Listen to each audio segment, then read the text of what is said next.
আমাৰ চৰকাৰী কৰ্মচাৰীসকলৰ বাবে বিশেষকৈ নতুন চাম চৰকাৰী কৰ্মচাৰীসকলৰ বাবে নিউ পেনশন স্কিমে কৰবাত নহয় কৰবাত সন্দেহৰ সৃষ্টি কৰি আহিছিল।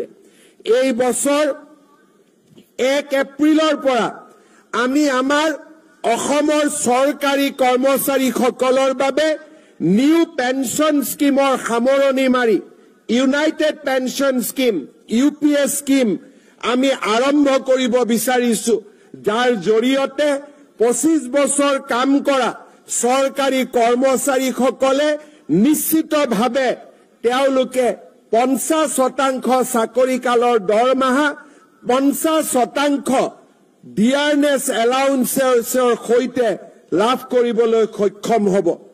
অসমৰ চৰকাৰী কৰ্মচাৰীসকলক মই আৰু এটা সুখবৰ আজি দিব বিচাৰিছো। 2005 চনৰ আগতে যিসকলৰ নিযুক্তিৰ প্ৰক্ৰিয়া আৰম্ভ হৈছিল, কিবা কাৰণত নিযুক্তিৰ প্ৰক্ৰিয়া 2005লৈ গুচি গ'ল, তেওঁলোকে ওল্ড পেনশন স্কিমৰ জাগাত নিউ পেনশন স্কিমৰ অন্তৰ্ভুক্ত হ'বলগীয়া হৈছিল।